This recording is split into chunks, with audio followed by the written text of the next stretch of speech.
कधीच नाही चुकणार तुमचे फेवरेट टीव्ही शोज झी5 सोबत, तेही एकदम फ्री।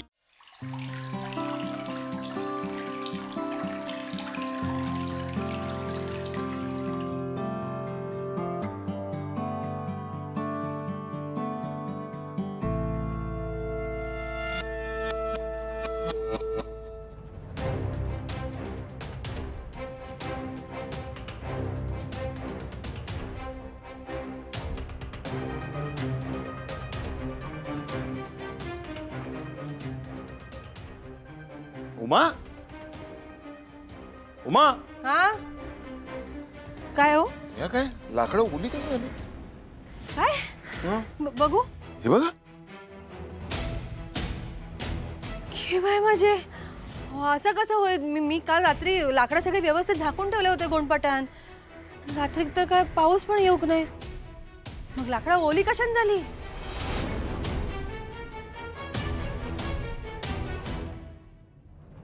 ठीक आहे, रात्री एखादी सर येऊन गेली असेल, आपल्याला कळली नसेल म्हणून ओली झाली असेल। आजपासून आपण लाकडं आतमध्ये ठेवूया म्हणजे ओली होणार नाही। ता ठीक आहे, पण तुमका आता गरम पाणी लागत ना आंघोळी? एक दिवस गार पाण्यात आंघोळ केलं तर काय फरक पडतं? नाही कशा, मी गॅसवर पाणी गरम करते तुमच्यासाठी। उमा, माणसाक सगळ्या परिस्थितीला तोंड द्यायची सवय हवी ना। करतो एक दिवस थंड पाण्याने आंघोळ। आपण एक लक्षात ठेवा, तुम्ही आणि ओवी गॅसवर पाणी गरम करून घ्या आंघोळीला। का सांगतोय, पावसाळा आहे, उगीच आजारपणाला आमंत्रण नको। ह्या झालाच कसा होताच कळत नाही। मी खरंच नीट सगळं झाकून ठेवले होते तरी ओली झाली लाकडा। जाऊ दे, तुम्ही मनाला लावून घेऊ ना।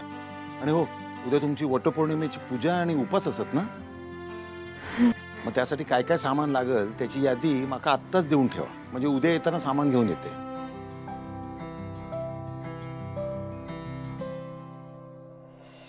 दरवर्षी दायची जातीन सगळ्या तयारीचं बघायची आणि आम्ही तिघी अगदी निश्चिंत असायचो। मी दायचीच्या हाताखाली लुडबुड करत होते, पण मंजू आणि लालिताईंका तर त्या तयारीतला कायच माहित सुद्धा नाही। अहो ऐका ना, त्या वटपौर्णिमेचं सामान सगळ्या 4-5 जणींच्या हिशोबाने आणा। हो आणेन ना, तसा आहे मी उमा तुमच्या शब्दाबाहेर ना, तुमका ठाऊक का? हो काहीतरीच काय तुमचा, कोणीतरी ऐकलं तर तुम्ही पण ना। लवकर पाणी ठेवा।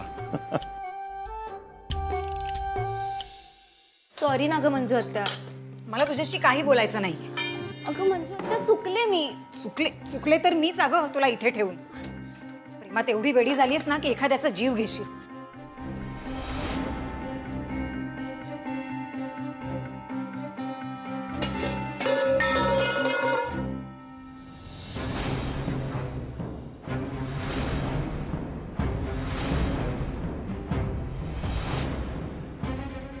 चारू, अगं ठेवत होते मी। अगं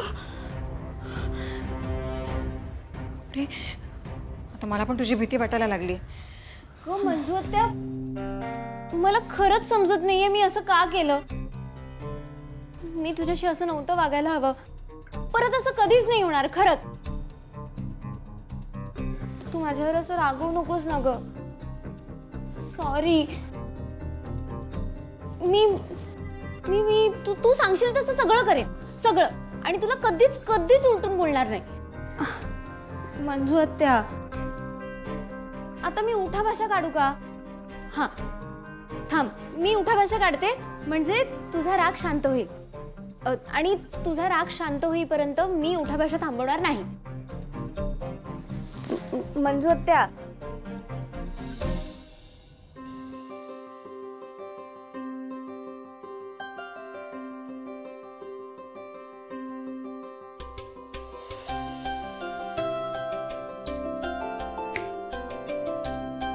काय करतेस? सर उद्या वटपौर्णिमा आहे आणि लग्नानंतरचा माझा पहिला सण आहे, त्यामुळे उद्या काय काय सामान लागणार आहे याची लिस्ट काढत होते। वट पौर्णिमा? सर वटपौर्णिमा असं असतं ते। म्हणजे? ही पूर्वीपासून चालत आलेली पूजा आहे। सावित्रीने तिच्या नवऱ्याचा म्हणजे सत्यवानाचा मृत्यू झालेला असताना यमाकडून जीव परत आणला आणि यमराजाने त्याला जीवदान दिलं. सावित्रीने अखंड सौभाग्याचं वरदान यमाकडून घेतलं आणि तेव्हापासून सगळ्या बायका हे व्रत आपल्या नवऱ्याच्या दीर्घायुष्यासाठी करतात. वडाला फेऱ्या मारतात आणि 7 जन्म हाच नवरा मिळो अशी देवाकडे प्रार्थना करतात. मला पण 7 जन्म बायको म्हणून तूच हवीस. सो मी पण फेऱ्या मारणार. सर, मी आत्ताच म्हणाले ना की हे व्रत फक्त बायका करतात, पुरुष नाही. पण मग मी मॉमला कधी हे करताना बघितलं नाहीये. हो हो, मी सांगते नीरजला. Okay, bye. नीरज, तुझे डॅड येत आहे. त्यांचं गोव्याला काम आहे, सो आपल्याला भेटून जाणार आहेत ते. अरे वा, म्हणजे तुला पण डॅडसाठी ही पूजा आणि हा उपवास करता येईल. पूजा? कुठली पूजा?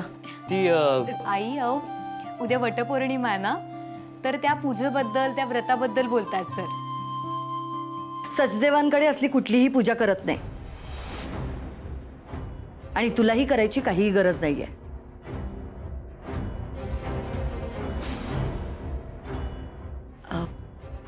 म्हणजे हे असं उपास तापास करून कशाला ना उगाच जीवाला त्रास करून घ्यायचा.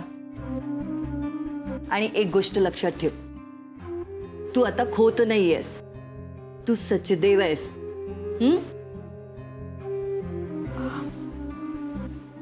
आई, तुम्ही अजिबात काळजी करू नका. काय आहे, मला हे उपवास करायची सवय आहे आणि मला आवडेल ही पूजा, हा उपवास करायला. काय आहे, माझ्या सुखी संसारासाठी मी एवढं तर करूच शकते ना.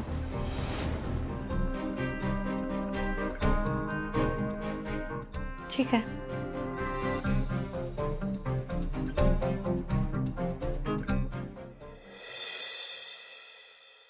या दादा, बसा. तुम्ही म्हणताच तर एकदम बरोबर आहे. म्हणजे स्टॉक मध्ये काहीतरी गडबड आहे खरा, पण इतक्या वर्षात माझ्या कधी ते लक्षात नाही आली. तुमच्या लक्षात दिली म्हणून तर समजला. यापुढे मी या प्रत्येक गोष्टीकडे जातीनं आता लक्ष देतलंय. तुम्ही माझ्यासोबत असात म्हणून खराच माका मोठा आदर वाटता. श्यामभाऊ, तुम्ही चावी अशीच ठेवला या बरोबर नाही. आजकाल कोणाचं काय सांगता येत नाही. दादा, इथे फारसे पैसे नसतात आणि इथे सहसा कोणी फिरकत पण नाही. शिवाय आपली सगळी माणसं विश्वासू असत. अगदी बरोबर आहे. तुमच्या मते सगळी माणसं विश्वासू असतात, पण एवढा विश्वास असून सुद्धा गोदामात असलेल्या मालामध्ये गडबड झालीच ना. काय श्यामभाऊ, माणूस जन्मत वाईट नसतो, पण कधी कधी ना त्याच्यावर जी वेळ येते ना, त्याच्यामुळे ना त्याला वाईट मार्गावर नेण्यास ती भाग पाडते. बरं थांबा.